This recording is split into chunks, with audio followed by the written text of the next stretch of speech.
What's up? Thanks for coming, Gio. Thank you. Very, very happy to be here. This is a beautiful studio. Thank you. I appreciate it. Thank you. So, we met at BNI. BNI, your mom's BNI. Yes. That's not even your main BNI, right? No, it's not. I just help fill in a little bit, sub there. They have a good vibe in there. Everyone's very positive in there. What BNI are you originally from? So I'm in the Hotbog BNI group. It's one of the biggest ones in the area. It's like the one with like 100 plus members? 105 members now. Jeez, how long are your meetings? So they go from I feel like every week they start earlier and earlier because they try to like squeeze it in before 8:30. They try to get us out of there by 8:30. Yeah. Sometimes goes to like 8:40 maybe. Yeah.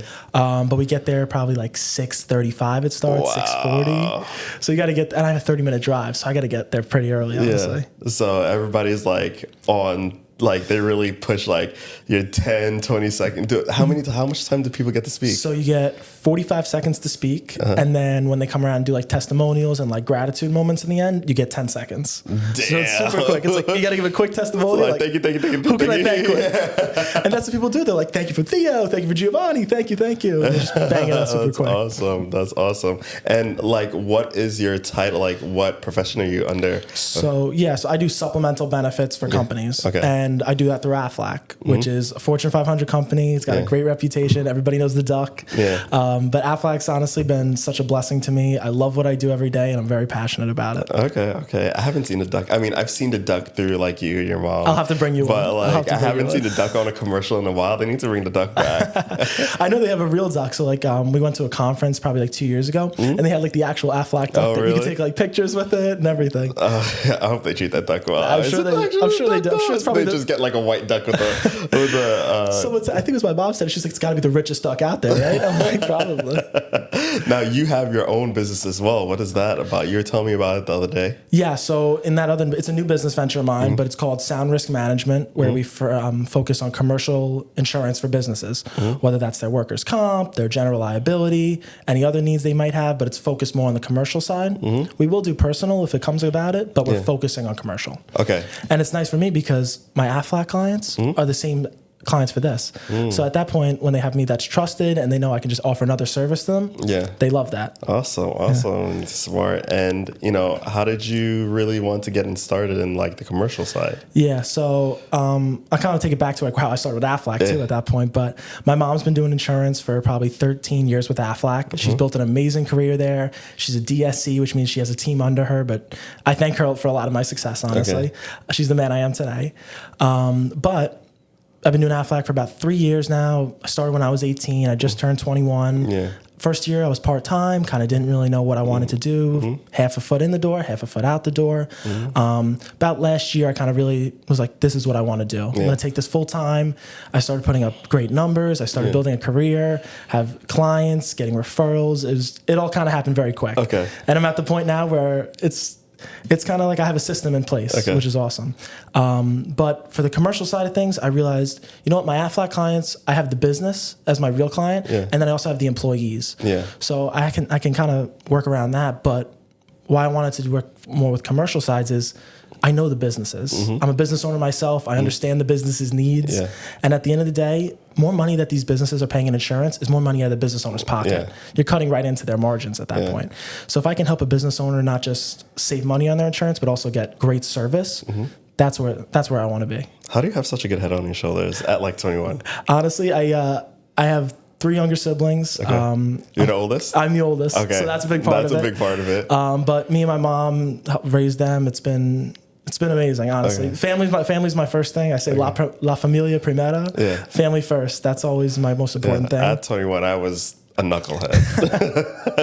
I mean, I was going to college for a little bit. Yeah. I was playing baseball. It was nice. I just it didn't feel like it was for me at the end, honestly. Are you still playing, like, for fun? Or I'm not, honestly. I'm playing golf nowadays. Okay, that's golf. I need to get into golf. I love golf. I need to get in. How long have you been playing golf? So this is my 3rd summer playing. Okay. Honestly, golf, I got pretty lucky, I guess. I picked it up pretty quickly. Yeah. I go to a lot of golf outings now, which is nice. When I was younger, I didn't believe, people are like, you'll do business on the golf course. I'm like, okay, sure. Yeah, okay. Now I see it actually happens. I'm taking clients out golfing, taking prospects out golfing. Yeah. It always works out. That's the same thing people tell me. A lot of people ask me to go golfing.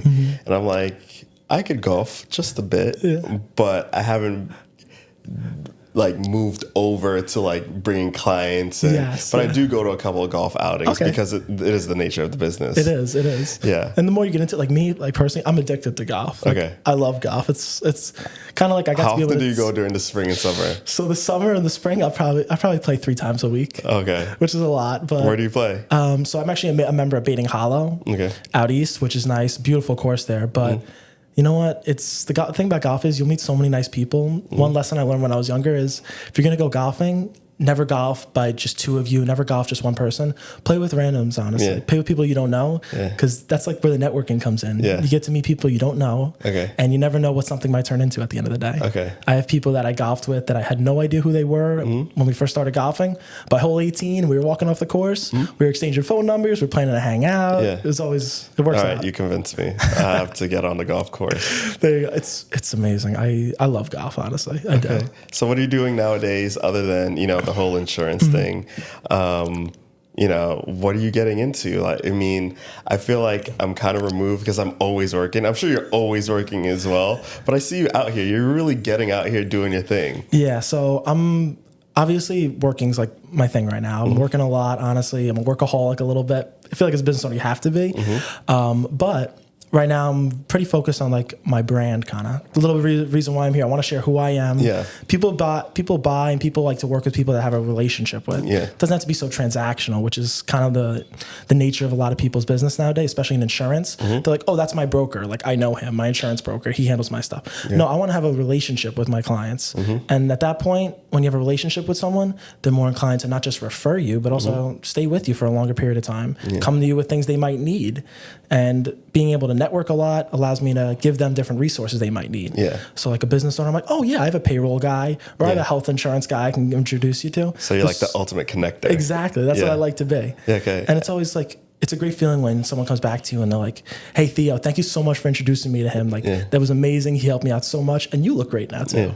I mean, are you, other than BNI, are you part of any other business groups? So I am. So I'm in BNI. I also do Huga. Okay. Which is Huga is awesome. Huga. And then I'm also doing, it's actually this Friday, which is nice. It's called SHRM. Okay. It's a conference with a lot of HR people that collaborate in HR or in HR. And it's a conference with a lot of different vendors. It's going to be an amazing event. Where's the conference at? So it's at the Huntington Hilton. Okay. It's my first time ever going, so kind of feeling it out, but we have a table. It's going to be an awesome event. So we'll kind of see. You going for Aflac or going for your Aflac? Okay. So it's all going to be, because for the Aflac side of things, we like to collaborate with people in HR. Yeah. We like to collaborate with business owners, but HR is really like our niche for that. Okay. That's awesome. I need to get into more of conferences. I always say I'm going to go to conferences, and then I see the price point. I'm like, I'll pass by. Yeah. But the ones I have been to have been awesome. Do you meet a lot of people usually? Yeah. I mean, you really have to put yourself out there. When it first started, it was very uncomfortable because you kind of just have to walk up to people and be like, hey, how you doing? My name is Theo.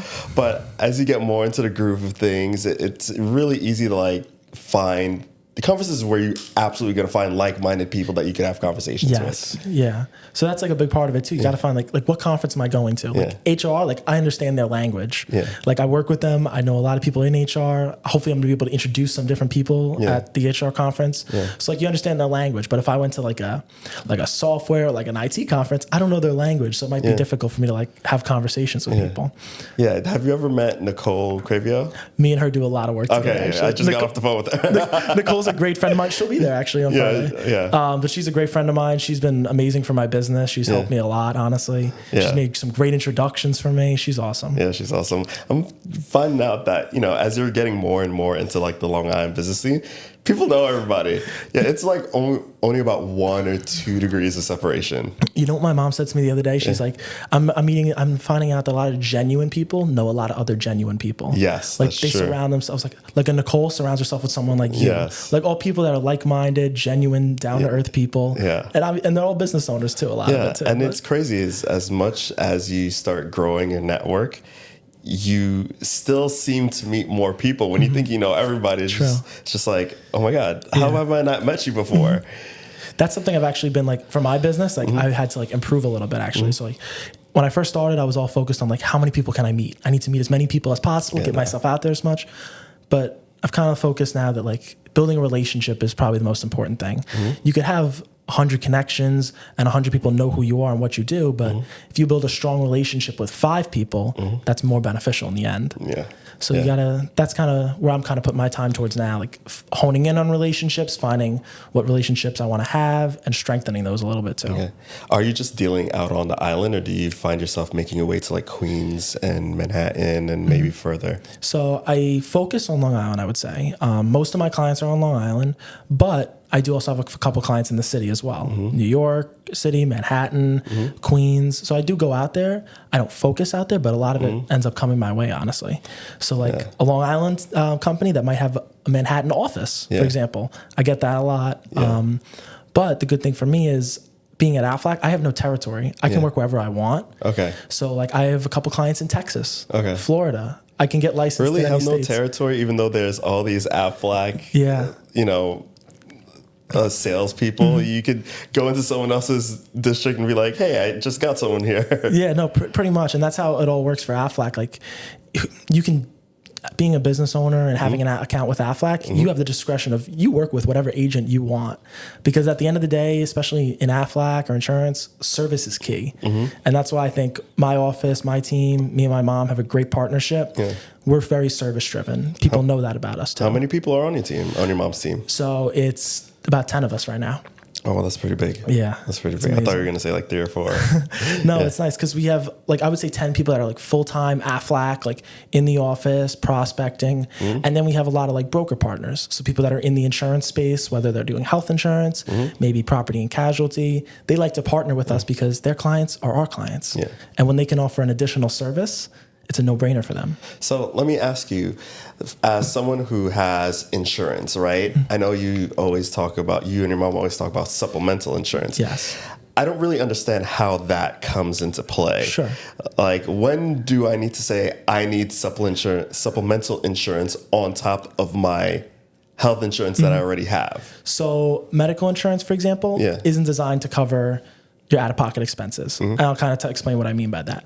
So health insurance pays like your doctor's offices, your hospitals, your urgent cares. They don't pay you, right? No. So at the end of the day, if you go to the doctor and you have a copay, you have a deductible, you have some sort of out-of-pocket expense that you have to pay for. That's what Aflac's designed to help you out with. It's called the GAP, GAP insurance. And let's say, for example, if someone has a kid, they roll their ankle at school, they have to take half a day off of work to take their son to the doctor's office. They have missed wages now, another out-of-pocket expense. So that's kind of where the gap comes into play. So what Aflac does is it's a program that business owners can offer to their employees at no cost to the business, cost the business absolutely nothing, but they give the employees the opportunity to enroll in programs that pay them directly cash benefits if they get sick, if they get hurt, if they have to miss work. We also have cancer coverage. But it's at the end of the day, the employees have the option to look at these programs that they could not get on their own. That's the whole idea behind Aflac. What if you don't have a big company? Like, I'm a business owner and, you know, I'm an entrepreneur. I don't have a big company, but I want to get it for myself. How does that work? So we do have a direct side of things where it could be, it doesn't have to be a business owner. It could be just an everyday person. Maybe their company won't offer Aflac. We can do an accident plan and we can also offer a cancer plan. So we're a little bit limited on the side. So that's why I personally focus more on like the business side because now when you go to the business, the employees get programs at cheaper rates. One, they lock themselves into rates. So if you enroll in Aflac, your rate never changes. So like medical insurance every year, I'm sure you know, when renewals come up, you might have an increase. They might change the benefits in your plan. Aflac, your benefits stay the same and your rate stays the same for life. So that's a difference too. But when you go to the business and the employees enroll, it's 100% portable. So if the employees ever leave the company, they get to take the benefits with them. Gotcha. But being small business, I work with a lot of small businesses. That's like my niche, I would say. But to have an Aflac account, you need 3 people to enroll. Whether that's one person takes out an accident plan, one takes out a cancer plan, and one takes out maybe a disability. It doesn't have to be the same plan, but you need 3 people to initiate an account. And when you have an account with Aflac, now if 2 people fall off, let's say 2 of those people don't work there anymore, it's just one person left, maybe it's just the business owner, they have a group account. They get to keep their group rates. They get to keep everything they have. Gotcha. Now, when you say accident plan as more of the direct side, I'm doing the fight for charity. Would I be able to take out like an accident plan, and just in case I get knocked out in November, would that cover me? So that would cover you. So that's great, actually. Because I saw you were boxing on LinkedIn, right? Yes. I had no idea you were big into boxing. I'm not big into boxing, but I got approached to do the fight for charity for Long Island Elite this year. And I was like, sure, why not? Yeah. You know, it's for a good cause. They're paying me to go keep in shape and go to the gym until the fight. So why not? I like having a challenge. What? Tell me a little bit about more about that. So the Fight for Charity is, it's been going on for about 20 something years, I think. Wow. And it happens every year in Melville, in the Hilton in Melville. And it's whatever the organization is for boxing, like the national organization, it's a sanctioned fight. So there's a big boxing ring. And when you buy a ticket, every boxer that is fighting for the Fight for Charity has to raise $10,000. And that $10,000 goes towards a charity of your choice. Charity of my choice this year is Eden 2. Eden 2 is the charity partner of the Long Island Elite. And so I have to raise $10,000 in order to fight by probably like the end of October or something like that. But the tickets are about $100. So every time someone buys a ticket under your name, it goes towards that. So on top of people supporting you, I have to reach out and ask clients and everything for support for sponsorships. But anyway, you get in the ring with someone like your size and weight, and you box a charity. There's no winner and loser. Okay. But you got to get in the ring for 3 rounds and get punched in the face with like the gear and everything. So it's a fun experience. And I went last year for the first time to watch. And your ticket comes with food. There's a bunch of food vendors. There's a bunch of drink vendors. It's a good time. It's the Monday before Thanksgiving. So hopefully I don't go to Thanksgiving with a welt on my face. But it's for a good cause. And Eden 2 is a life care center for kids with autism. And so, one of our members, Steve Kirschbaum, his son has been there. His son is about 20-something years old. His son has been there all his life, being taken care of them. He's on the board now. And the thing about Eden 2 is that when you have a special needs kid, usually by 18, they're just like, okay, you're out of the program. You have to figure out life on their own. But special needs people need to be cared for all their lives, And so Eden 2 is one of the few ones that is lifelong care. So that's I definitely need to read a little bit more about that too. Yeah. Well, I'll take a ticket first off. I would love a ticket. Long Island FightForCharity.com. When you buy a ticket, just scroll down and put my name, and then there you go. Beautiful. I'm doing that today. I'm looking forward to that for sure. Yeah. But that's like another thing too. Are you would you say you're a philanthropic person?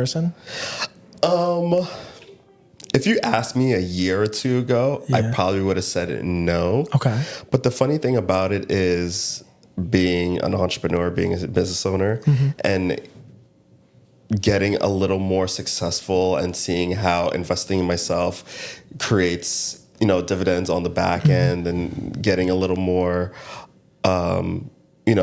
comfortable with like paying myself and everything.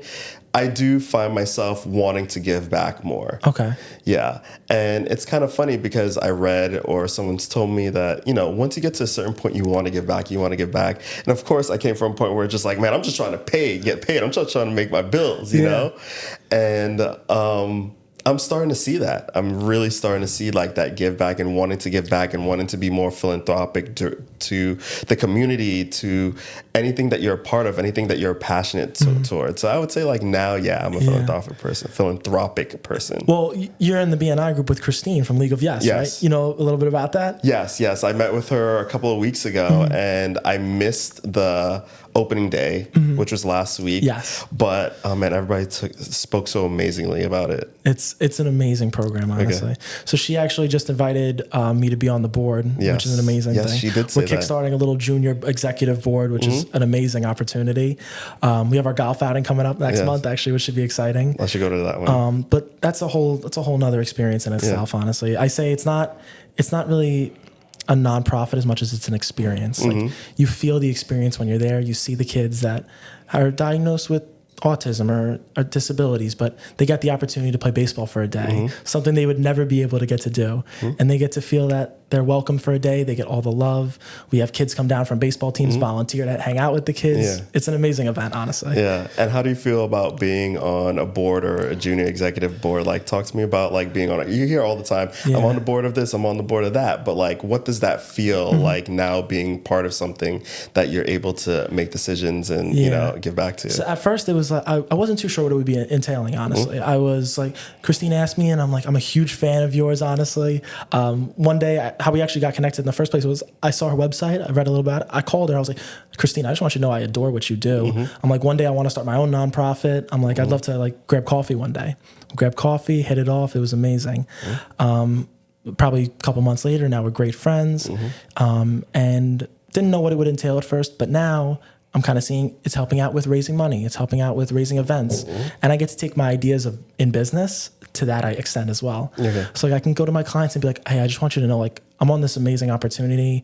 If you'd love to sponsor like a tea for this golf outing, it's an amazing event. Or even just come down and volunteer one day at the opening days. It's an amazing event for you to just check out.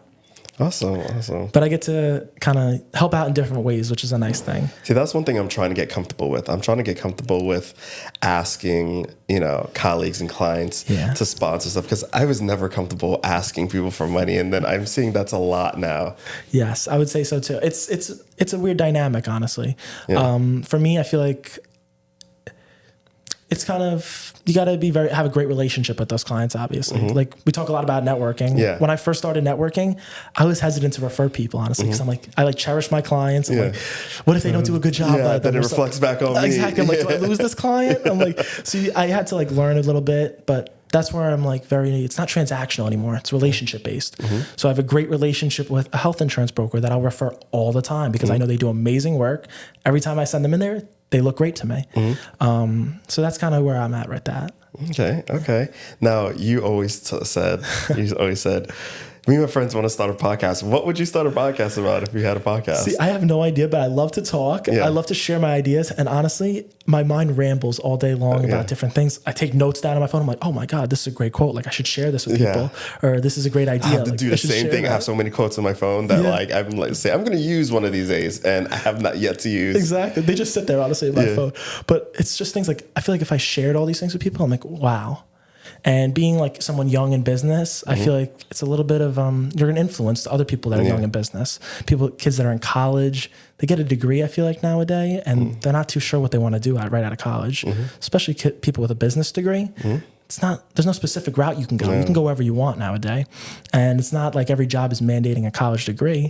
So if someone wants to do their own thing and start a business, or someone wants to get into sales, you have that opportunity. And I kind of want to be that motivation for them where it's a little frightening at first being in a job that's commission based or a business owner where if you don't succeed, told to run away from like you don't provide. Exactly.